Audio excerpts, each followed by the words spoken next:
Assalamu alaikum muhterem milletteşlerimiz. Halkımız kaydağına yaşasa da ana tilimizni, gırıf adetlerimizni saklap kalığı için şaktı işler başkara. Alar bilen biz sizin de tanıştırıp barabız. Siz Tatarlar tapşırın karıysız, bugünkü çıkarılışta. Şahıslar sahifesinde Galime Rizide Ganiyeva'nı iske alırız. Kazan divarları yanından ötken vakitte her vakit ilime, jirime, halkıma, kavmime iminlik tileyim. Bütün Dünya Tatar Kongresi Okutucular Günü olayından konkurs uzdurdu. Okutuşuna hürmet edişi, ama bulan mehabbetine, ihtiramını, itibarını yönelte, bildire duran kişiler, onlar jurnalistler de, onlar bizim halkımız da. Dimitrovgrad'da Mevlüt Beyremi. Bizim yenilerinin Mevlid aylarında şulay jırlap, münecetler edip oturganlar hatırda düşüp, şulay balalarıma da şulay jırlar ileteydim. Şimkent şəhərindəki zamandaş ansambli solistləri bilen tanışırız. Hazır indi ansamblibizga 47 yaş. Bek zor rahmet aytasim keladi. Целый gimnastiyalar bilen, semyasalar bilen keleler edi. Ул татар галимнәре үстергән кеше. Аларга билим генә биреп калмый, икенче әниләре сыман булган. Күренекле әдәбият галиме, филология фәннәре докторы, профессор, Татарстанның ат казанган фән эшлеклесе Резида Ганиева турында сүзебез. 60 елдан артык гомерен яшь буынны укытуга һәм татар фәненә багышлаган. Шәрык мәдәнияте белән рухланып яшәгән улуг шәхесне бу көннәрдә Казанның Габдулла Тукай әдәби музеенда искә алдылар. Галимәнең тууына 90 ел тулуга багышланган әдәбият фәне маягы дигән әдәби музыкаль кичә узды. Шәхесләр сәхифәсендә Резида Кадир кызы Ганиеваны искә алабыз.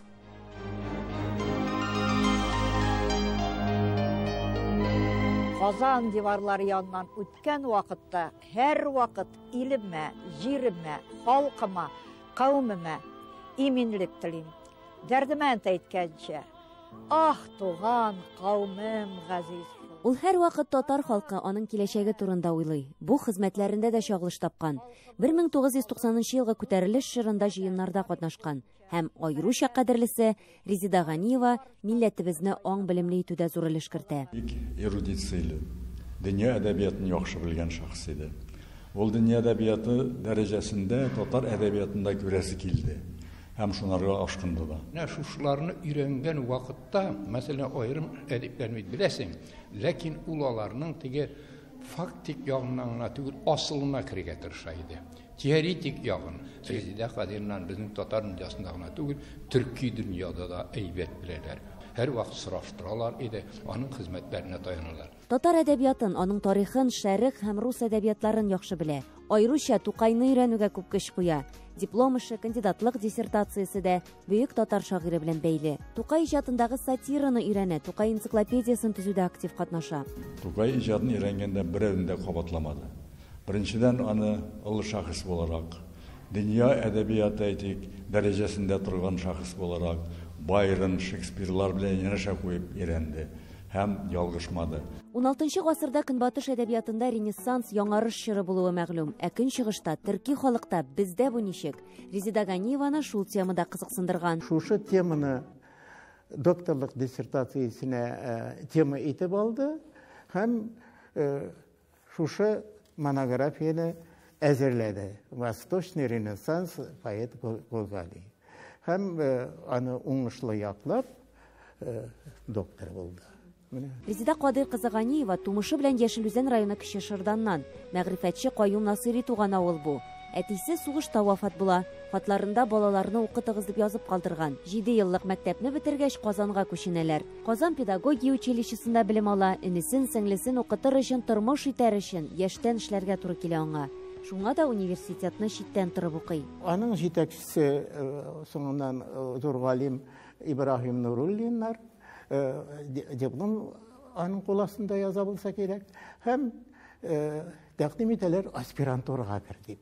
Анда Мәскәү университет каршында бар СССР халыклары әдәбияты кафедрасы.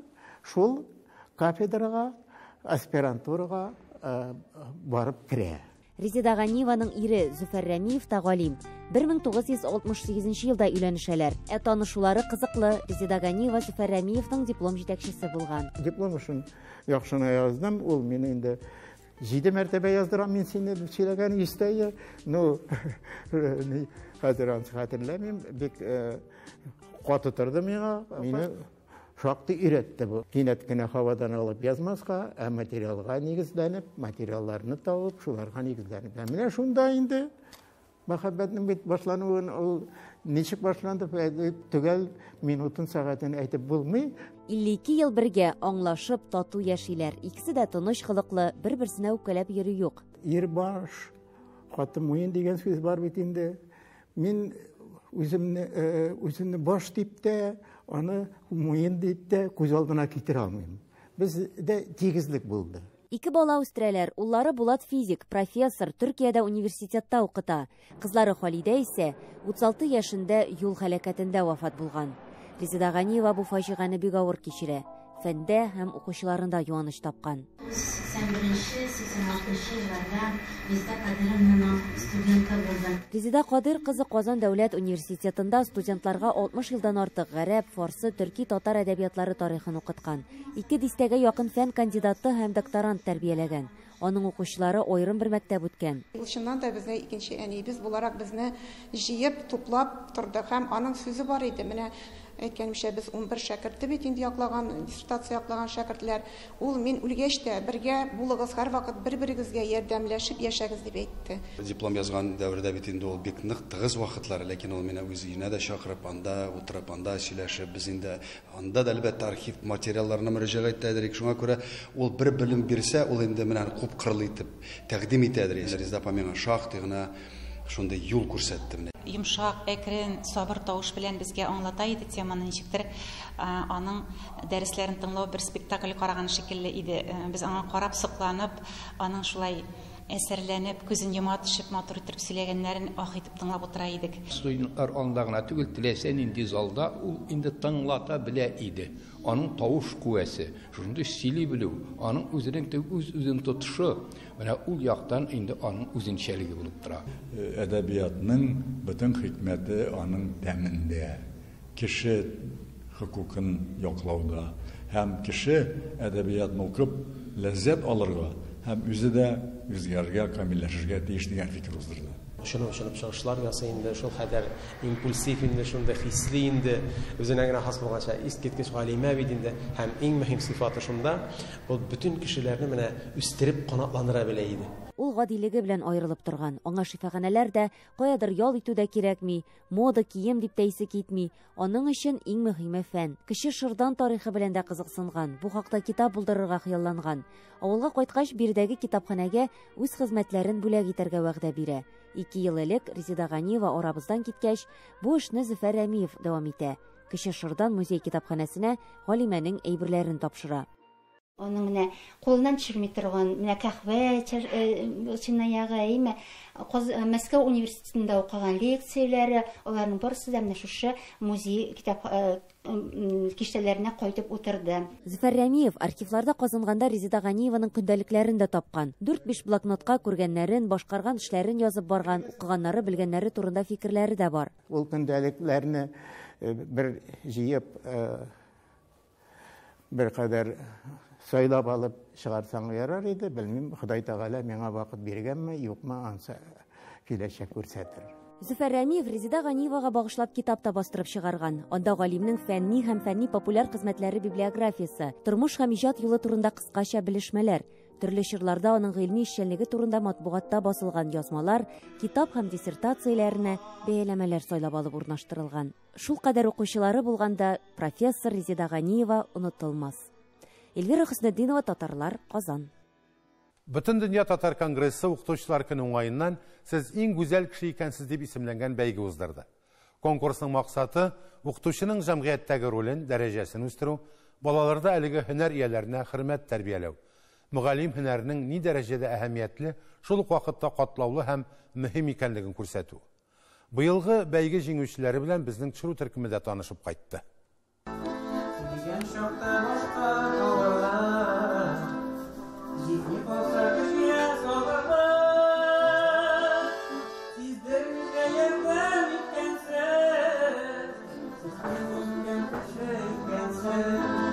Әлеге бәйге 2022 елның 16 сентябрыннан алып 5 октябрьга кадәр дәвам итте.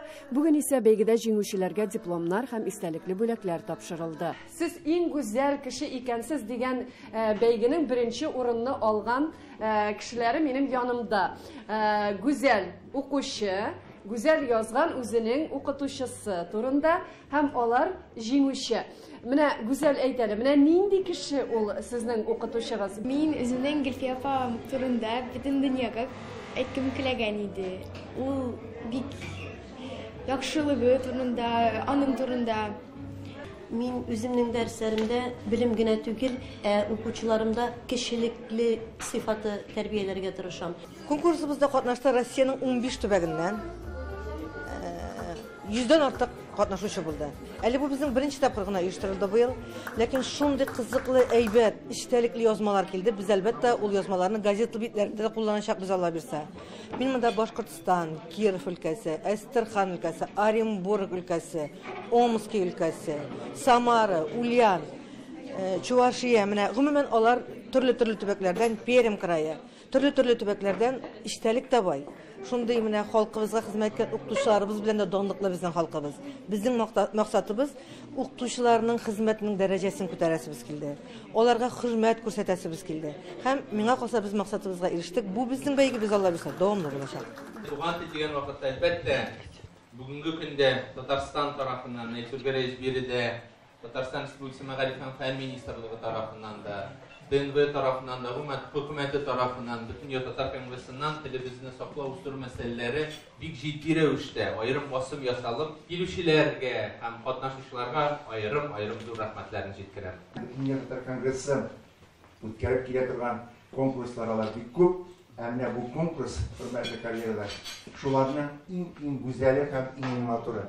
Чөнки укытучы турында күкләргә җыеп сөйләүче, укытучыны хөрмәт итүче, аңа булган мәхәббәтне, ихтирамны, игътибарны юнәлтә, белдерә торган кешеләр, алар журналистлар да, алар безнең халкыбыз да һәм әлбәттә менә шушы бәйгене үткәрүче татар конгрессы да. Конкурсның бүләкләү тантанасына бөтен Россия татар журналистлары форумында катнашкан каләм ияләре дә чакырылы иде. Бер караганда укытучы, журналист бер юнәлештә диярлек хезмәт куя. Баксаң, әлеге форумда катнашкан журналистларның фақат икесе генә журналист һөнәрендә икән. Калганнары барысы да укытучылар булып чыкты. Гомумән, укытучы һөнәре һәркемгә таныш һәм кадерле. Бу конкурсыбыз бик матур. Безнең укытучыларны әле аларга һәр шуга фильм эшләсәң дә күп түгел. Шуңа күрә сезгә исәнлек саулык, безнең балаларга шундый чынлап та менә Гөлназ молодец. Үзеннән чын күңелдән үзләре дә матур, кешеләре дә матур, балалары да әҗәп кел. Рәхмәт. Ләйсәнә Садретдинова, Татарлар, Казан. Хөрмәтле тамашачылар, сез татарлар тапшыруын карыйсыз. Программабызның икенче өлешендә. Димитровградта Мәүлид бәйрәме. Безнең яниләрнең менә Мәүлид айларында шулай җырлап, мөнәҗәтләр әйтеп утырганнар хәтердә төшеп, шулай балаларыма да шундый җырлар өйрәтә идем. Шимкент шәһәрендәге замандаш ансамбле солистлары белән танышырбыз. Хәзер инде ансамблебызга 47 яшь. Бик зур рәхмәт әйтәсем килә. Целый династиялар белән, семьясылар белән киләләр иде. Соңгы елларда илебезнең төрле төбәкләрендә Корбан һәм Ураза бәйрәмнәрен генә түгел, Мәүлид бәйрәмендә зурлап уздыру матур гадәткә кирип бара. Мондый күркәм башлангыч беренчеләрдән булып, Ульяновск өлкәсендә сынау узды. Төбәкнең иң зур шәһәре Димитровградта Мәүлид бәйрәме быел 5нче тапкыр үтте. Анда шәһәрдә яшәүчеләр белән бергә тирә-күрше авыл районнардан да бик күп кунаклар катнашты. Борынгы Сибир ягында пәйгамбәребезнең туган көнен ничек билгеләп узулары һәм шәһәрдәге дини вазгыять хакында тулырак Рәмис Сафин бәян итә. Ульяновск өлкәсенең икенче зур шәһәре Димитровград элеккечә әйтсәк Мәләкәстә 17 меңнән артык татар гомер итә. Үзләренең тырышлыклары белән күпләрне гаҗәпләндереп яшыялар. Биредә Тукай исемен йөртүче татар мәктәбе эшләп тора. Ел саен Сабан туй бәйрәме, татар мәдәнияте көннәре, балалар һәм өлкәннәр өчен һәр төрле фестиваль, конкурслар, фәнни-гамәли конференциялар, көрәш буенча турнирлар уза. 1992 елда исә шәһәр мөселманнары моннан 125 ел элек төзелгән борынгы мәчетне яңадан үз хуҗаларына кайтаруга ирешәләр. Бүген мәчет тулы бер комплекс булып халыкка хезмәт итә. 2 катлы бинада намазлар алып барыла, никахлар укыла, ислам дине буенча 4 еллык курсларда эшли. Октябрь ayında bizim okullar başlandı. Yüzlep kişi meşritimizde okubalar kileki adına sayın adarga seyleriz turunda. Bu itinde peygamberimiz turunda yönetigil dinimiz turunda seyleriz kibret itinde. Сүздә юк, һәр нәрсә дә шәхесләрдән тора. Кеше белән уртак тел табылучы, оста оештыручы булса, күп нәрсәгә ирешергә була. Берничә ел элек шәһәр мәчетенә имам итеп, 13 ел район башлыгы булып эшләгән 58 яшьлек Ильяс Махаддиновны сайлап куйдылар. Беренче көннән үк Ильяс хәзрәт үз эшен дини һәм дөньяви тормышны янәшә куеп эшләүдән башлады. Шәһәрдә ел сайын ислам мәдәнияты көннәре, йөзләгән кеше катнашында ифтар мәҗлесләре, мөселман хатын-кызлар форумы, бәйит мөнәҗәт кичәләре үткәрелү дә шуның ачык мисалы. Гаҗәп хәлләр бит. 70 ел буе бар тик хыялдагына булган гамәлләр бүген чынга аша. Безнең яниләрнең менә Мәүлид айларында шулай җырлап, мөнәҗәтләр әйтеп утырганнар хәтердә төшеп, шулай балаларыма да шундый җырлар өйрәтә идем. Шундый кытайлар турында, Аллаһ Тәгалә турында, пәйгамбәрләр турында шулай җырлап, бишек җырларына да кушып җырлап йоклата идем аларны. Бүген Димитроград шәһәре рестораннарының берсендә Мәүлид бәйрәме уза. Кунаклар арасында тирә күрше район авыллардан килүчеләр дә байтак. Шуларның берсе Мәләкәс районы Филипп авылы имамы Наил хәзрәт Мингачев. Авылдагы мәчет 1991 елда төзелә. Моннан 11 ел элек мәчет янәшәсендә мәдрәсә дә ачканнар. Шушы мәдрәсәгә килеп namaz okurgarendeler, hem harf tanıp Kur'an okurgarendeler. Şul medrese zdaniyesi bulganı sebeple şul medresede kurban, iftar hem de indi mevlid geceleri ütkərəbiz xalq bilen. Төбәкнең актив җәмәгать эшлеклесе Мәләкәс районы Мөси авылының ТОС, ягъни территориаль иҗтимагый үзидарә рәисе Гөлнәфис Сәхабдинова авылдашлар белән Мәүлид аена туры китереп 64 төп нарат агачы утыртканнар. Уйламаганда килеп чыкты 64. Менә ул Мөхәммәд Галәйһиссәламның яшәгән еллары һәм туган көненә дә ничә атна буенча инде утырттык дип хыялланып йөрдек. Шушы көннәргә туры килде, утырттык. Хадайның кушу дип уйлыйм мин. Бәйрәмнең беренче өлешендә сүз ислам дине тарихы, Мөхәммәд пәйгамбәребезнең тормыш юлы изге Коръән турында барды. Расулыбыз саллаллаху алейхи ва саллям барыбыз да беләбез, укыйда язада белмәгән, ләкин нинди матур Коръәнне безгә җиткергән. Коръәнул Кәримдә бер хата да таба алмыйлар. Бүгенге көндә кайбер галимнәр Коръән өстендә махсус эшләгән булалар, ләкин Коръәнул Кәрим аятларында бер хата да таба алмыйлар. Гажаби шушы китапны Расулыбыз саллаллаху алейхи ва саллям безнең йөрәгебезгә җиткерде. Мәләкәс бөтен заманнарда, элек заманнарда да бу Малыкла Мәләкәс районыннан моннан караваннар йөриләр Болгар якларына. Париждан үтәйдиләр һәм Китайга. Поэтому бөтен заманнарда монда тырайдылар халык. Мәүлид бәйрәменең программасы кешене күп сүз, озын чыгышлар белән ялыктырмаслык һәм мавыктыргыч итеп төзелгән. Аның бер өлеше бәйит мөнәҗәтләр белән дәвам итте.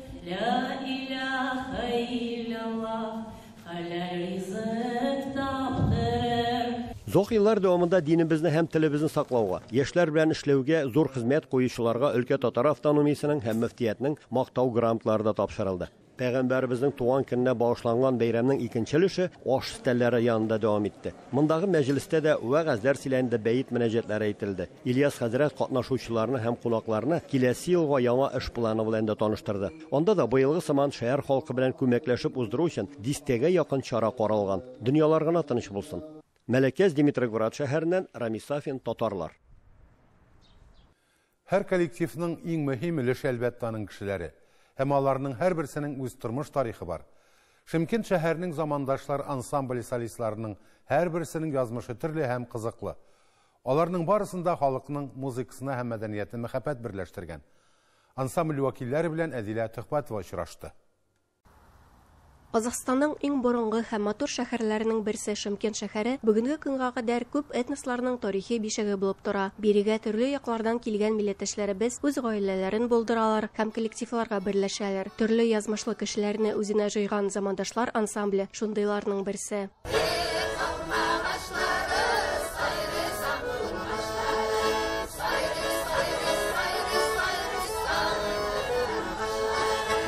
Кыска гына вакыт эчендә бик якын дус кызлары булган Разия Гәрәева Мингажева һәм Мөнирә Шәрәпова ансамбльнең бер генә репетициясендә калдырмыйлар.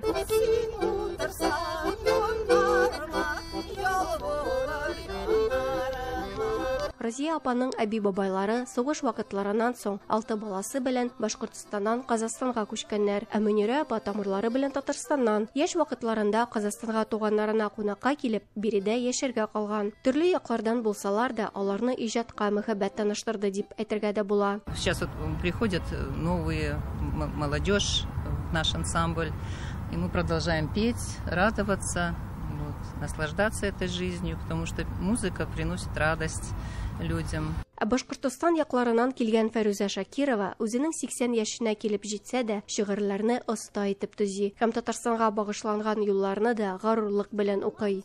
Онытылмас, дәртле, моңлы сазым, мәркәзебез матур Казаным.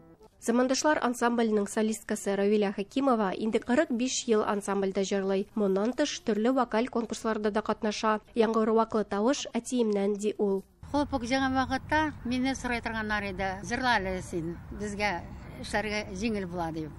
Шулай итеп бөтен даланы, бөтен басуны яңгыратып җырлый торган идем. Әгәр дә кемгәдер ансамбль үз сәләтләрен ачу урыны булса, икенчесенә туган телен искә төшерү мөмкинлеге бирә. Шуны мин дә инде кечкенә яхшылап сөйләп киттем. Мин дә җырларны да җырлыйм. Шул җырларның сүзләрен өйрәнгәндә, шунда да күп татар сүзләрен, җана татар сүзләрен белдем. Безнең татар телimiz бик яхшы тел, бик матур тел. Мы с Рамилем Мубараковым, это сейчас руководитель ансамбля, учились вместе в музучилище. И он как раз мне говорит: Зульфия, давай-ка в ансамбль. Ну и бабушка моя, она с Казани, и она очень хотела, чтобы я пела на татарском языке, на родном.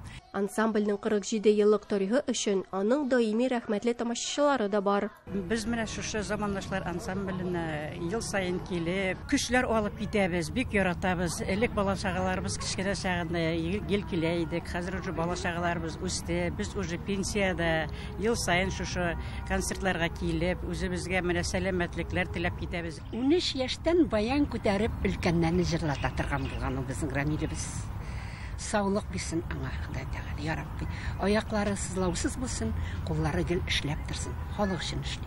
Ансамбльнең җитәкчесе, Татарстан Республикасының атказанган мәдәният хезмәткәре, дирижер, укытучы, бик күп уен кораллары остасы Рамил Мубараков үз укытучыларына һәм ансамбльгә нигез салучыларга зур рәхмәтен белдерде. Инде иң беренчедән Худайыма рәхмәт әйттерәсем килә. Икенчедән әтиемә. Әтием менә беренче концертны күреп, Дворец культуры металлургка алып килгәндә, шундан инде хезмәт итеп киләбез. Өченчедән халкыбызга әйтеп рәхмәт әйтәсем килә. Татар халкына, менә шул татар җырларын ишетеп, татар шигырьләрен ишетеп, татар кешеләре белән аралашып, ул бик күңелле булды. Хәзер инде ансамблебызга 47 яшь. Бик зур рәхмәт әйтәсем килә. Целый династиялар белән, семьясылар белән киләләр иде. Бөтенесен поименно әйтә башласам, кичкә кадәр әйтергә була список.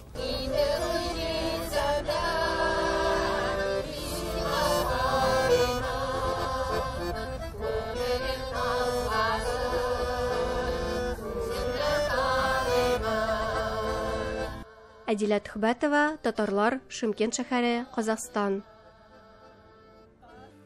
Бүгенге шулар мөхтәрәм милләттәшләребез. Татарлар тапшыру һәр вакыт сезнең белән элемтәдә җибәргән хәбәрләрегез һәм шалтыратуларыгыз өчен зур рәхмәт. Авырлыкларга бирешмичә, изге гамәлләр кылып татар булуыбыз белән горурланып яшик. Сау булыгыз.